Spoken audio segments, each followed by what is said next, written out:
Kembo ezonge pa na Nzambe, oyende mopesi na kimia. Merci peuple de Dieu, na temps oyo Nzambe a disposé pour notre nabiso. Otoyoka oyo ezali prédication na ye. Nzambe apesi biso temps toyoka oyo nini alingi kolobela biso kati na makomi na ye. Tobondeli na kombo na Yesu. Kolo natiki moma oyo na maboko na yo. Yawe yo lingi libota na yo eyoka oyo yo okolobela biso. Éternel, tika ete liloba yango ezo esika kati na biso. Peto tia yango na misala. Molimo na omo santu ko dirige moma oyo. Na kombo ya mwana na Yesu Kristo, topesi merci epai na yo. Peto lobi amen. Amen peuple de Dieu. Tango ekoki oyo Nzambe alingi kolobela ngai na yo. Lelo tokomona nini? Lelo nakolobela oyo etali intérêt. Biso nyonso toyebi intérêt soki elingi koloba nini? Nakopesa définition nango te po toza na enseignement te. Oyo toza na prédication. Comme sous tant toza na enseignement, nakopesa ba définition makambo nyonso oyo na bando koloba. Lelo nazolobela intérêt. Ndeko nanga mutu nyonso na mokilo alingi intérêt. Yo lingi intérêt, ngana lingi intérêt. L'autre pas lingi intérêt. Biso nyonso to lingi intérêt. Mais tokomona intérêt oni Nzambe aza nango posa. Intérêt oni Nzambe aza nango posa. To fongoli ba Bible na biso na mokanda ya Jean. Jean chapitre na yango 5. Totangi po tokita na makomi na biso. Jean 5. Le verset 1, tokitati na C, je crois 14 ou 15e verset pa itokosukisa. Totangi na kombo na Yesu. Après cela, il y eut une fête des Juifs.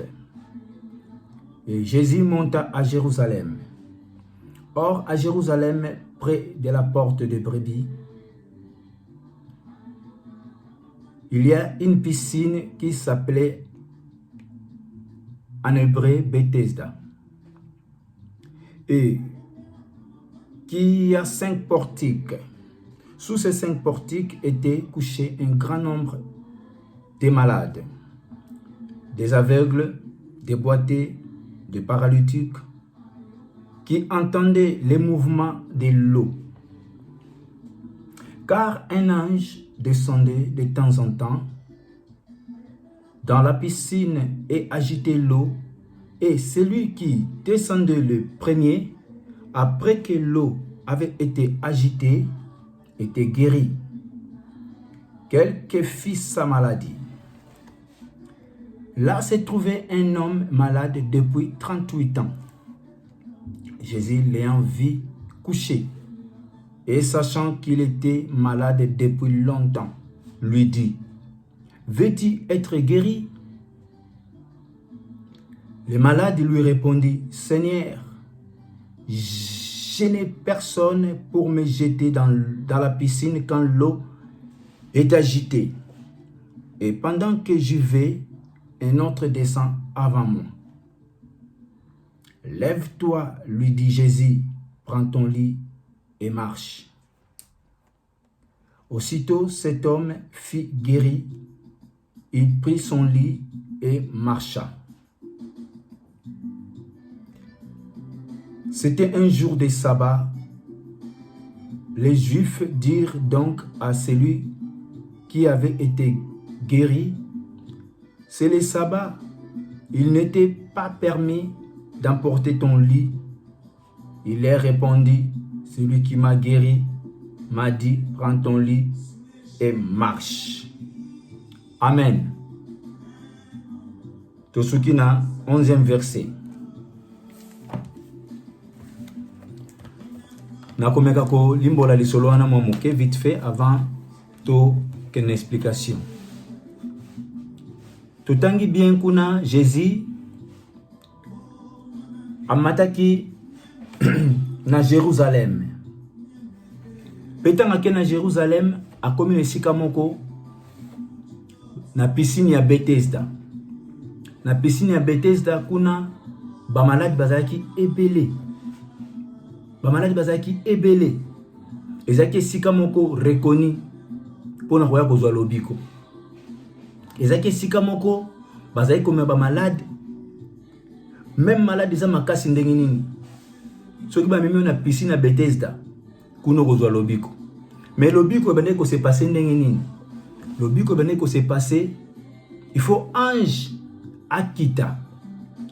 Ange soka kiti aningisi mai, moto ya liboso akokita na mai, yende moto akozwa lobiko.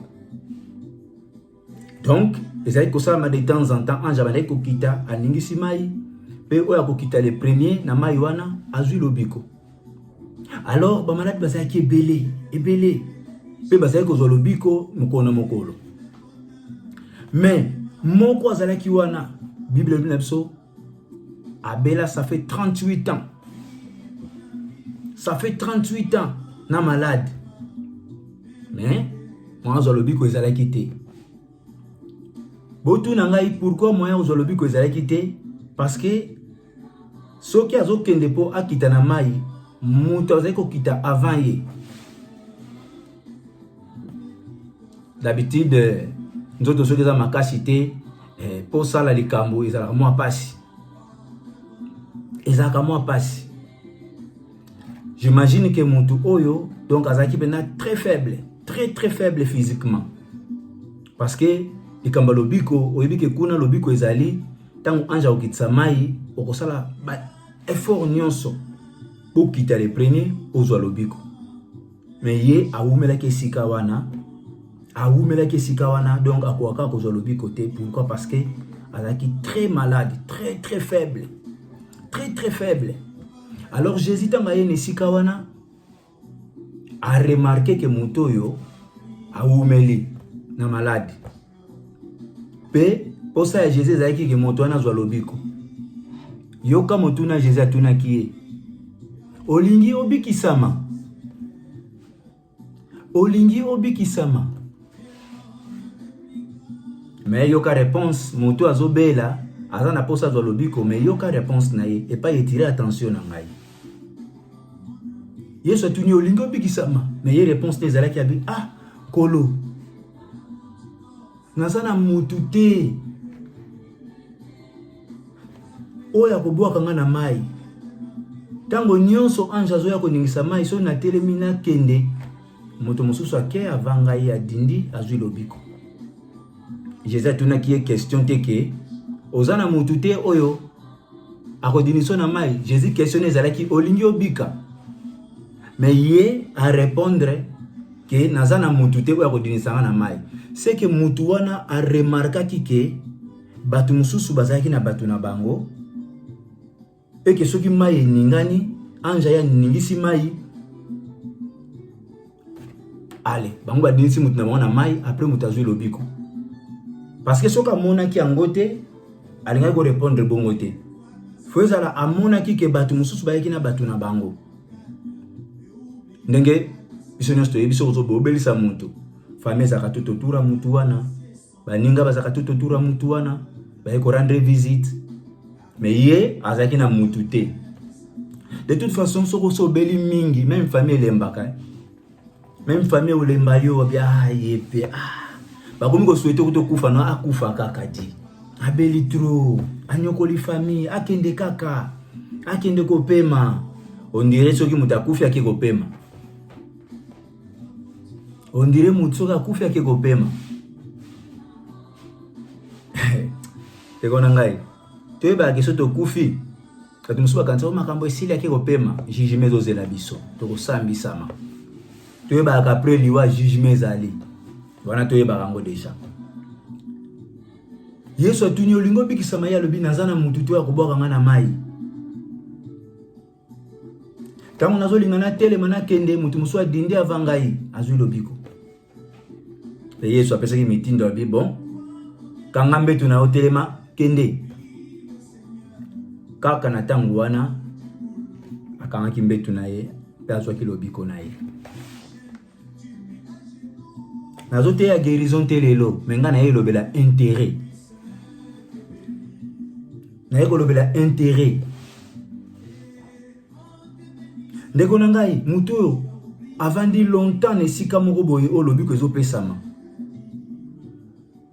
Mais tala bato tellement bazokowela intérêt na bango. Mutu akoede mutu oyo azalaki te. Mutu akoede mutu oyo azalaki te po akobima na esika wana badinise na mai. Mutu azalaki te. Bato bazali koya na bato na bango. So badinisi mutu na mwana mai. Babimi bakei bazwi intérêt na bango. Intérêt na bango yaki ndeko na bango babimi bakei. Babimi bakei. Ndeko na ngai, c'est vrai tolingi intérêt. Mais il faut tout à l'heure intérêt en haut tolingi. C'est intérêt personnel, to intérêt général. Intérêt na yo moko kaka to intérêt pe ya baninga mususu. Oyo nzamba lingi to zapen intérêt ya baninga mususu.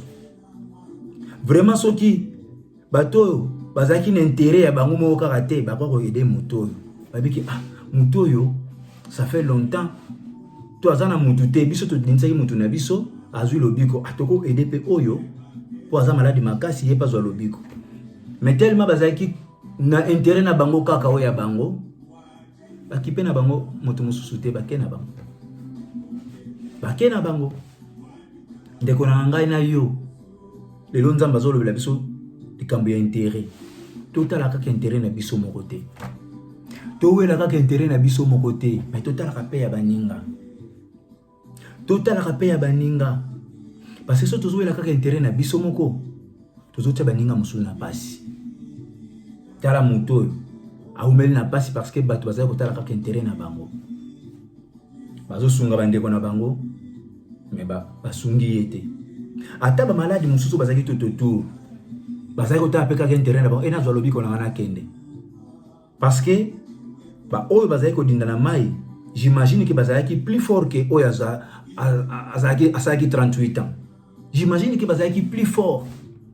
Tout le monde a même les hôpitaux. Donc ba malade ba cause à la 20, au moment que oyo azana moins maladie normale, oyo aza gravement malade azali mususu pe donc aza maladie mais au moment que azana moins makasi ako aider baninga. Mais tellement zo l'intérêt na ye.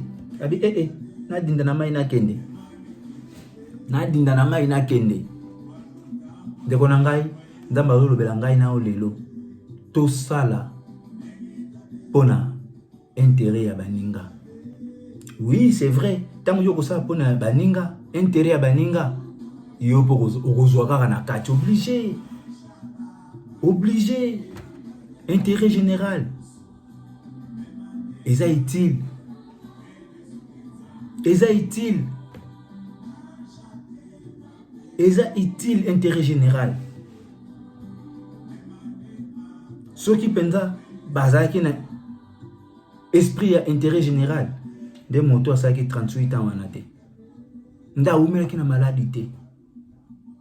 Tomeka kolongola na kati na biso intérêt personnel. Je sais que c'est très difficile ya kolongola esprit wana. Je sais que c'est très difficile pour mutu nyonso awela wana no yemoko. Mais to sala makasi. Makamusu to sala makasi pe to kokoka. To sala makasi total a pe intérêt ya bato mosusu. Même Bible lobi yango total na 1 Philippiens. Non, total na Philippiens 2 4. To joba Bible na biso.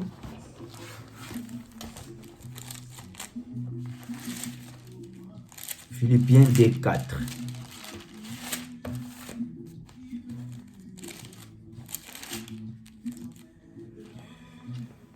Bible lobby.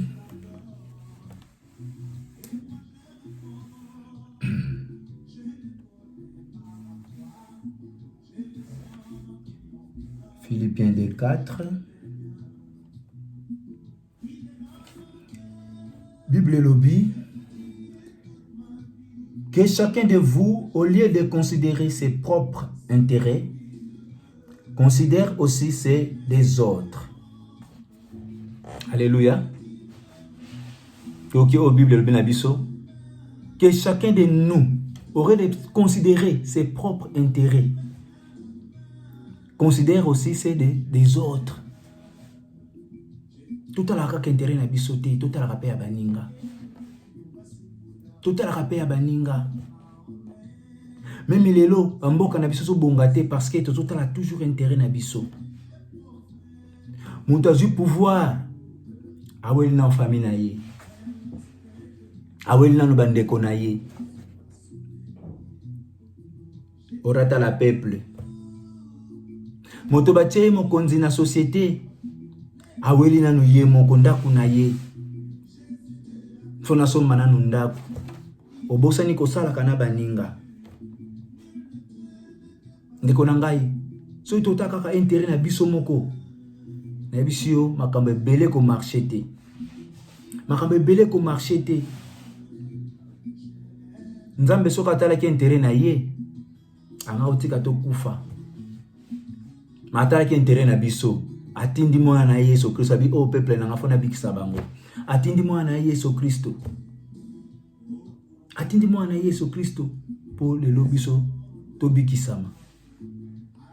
Atala ki intérêt na biso. Mais biso lelo to tala ka intérêt na biso moko sans que total intérêt ya baninga. To meka ko changer. To meka ko changer. So ki to changer to mona mokilo ndenge ko évoluer. To mona mokilo ndenge ko évoluer. Monde lelo et baby parce que pays na pays total intérêt nango, Amérique a total intérêt na ye, France a total intérêt na ye. Moi ba ki be ba payer miki ezate. Mais ceux qui ba tel intérêt ya ba ya mokili mobimba. Okito souffrir boyete. To souffrir boyete. To souffrir boyete. To meka o changer. Nzambe alingi ngana yo to yoka lelo pour to zwa quand même moi conscience que intérêt personnel eza mabete eza bien, mais oyo leki malamu koleka ezali intérêt général. Parce que so lelo ngana za bien et que yo za bien te, jalousie kokota, kindoki kokota, makambe bele ya mabe kokota. Soki yo za bien ngape na za bien, muta osala moninga mabako zala te. Même na mabota, soki wana kuna bonga te, et pas jalousie kota kayangwana. Or soki total intérêt général et que ngana bongi tikana bongi sape baninga mosusu. Ah, wana jalousie kozala te, wana kindoki kozala te, wana kobomane kozala te. Ndeko na ngai, quand ekoki to meka ko changer. Je sais que ma kamuso ezaka facilité pour na ko sala yango, mais to meka quand même. To meka. To sa la première pas et le reste tout le monde nzamba ko sa la biso. C'est difficile à faire. Mais ceux qui volonté ezali to ko sala. Ceux qui volonté wana ezali to ko sala. Oyoki lo bande ko na ngai. C'est vrai. Tous en enseignement pour ma cambézé belé on a touché na 4 hours parce que tout le monde piscine, tout le monde l'eau, tout le monde ange, ma camion sont fait tout l'obelango. Mais esa prédication, esa enseignement te. L'enseignement de na ko décortiquer biloko na nyonso na 4. Que piscine ezali nini, que l'eau ezali nini, ange ezali nani to nini, 5 portiques ezali nini, nyonso tout wana na ko lobelango na enseignement. Si quand on a prédication, on a touché seulement intérêt. Intérêt. Parce que mon toyo, ce qui bat qui intérêt général. Donc cela veut dire qu'on peut aider, il n'y a pas d'indanamai, pour avoir lobby qu'on a. Mais le cas là, qui a un intérêt général, batale qui a un intérêt personnel, il y a un monde qui a oumela qui sikawana. Et puis le comment on a souligné na kati wana au moins importance à kozana batu yo mutu linga kobeba na beba na batu. Importance ko na batu. Mutu so azaki na batu. Peut-être anga ko umele sika wana te. Donc azaki suna mutu te ko ko aider ye. Yango tozalaka malamu na batu. Tozala na batu. C'est vrai. Balobi ke kozana batu ebele. Eza pe ko luka makambo ebele. Mais kozala na batu ebele eza bien. So kozana bango malamu. Balobi zanga mbongo mezala na batu. Zanga mbongo mezala na batu. Parce que batu ba kosalisa yo. Na kaya mutu oso azaki na batu banga basalisa ye. Wana ezaki loko na ngana souligner ka muke. Mais tozo lobela intérêt. Donc to wela intérêt général. Intérêt personnel na lobi te keza mabe. Po ya koloba ke bongo sikoyo muta wela intérêt ta wela nani. Oui. Intérêt personnel eza mabe te. Mais eleki malamu koleka eza intérêt général.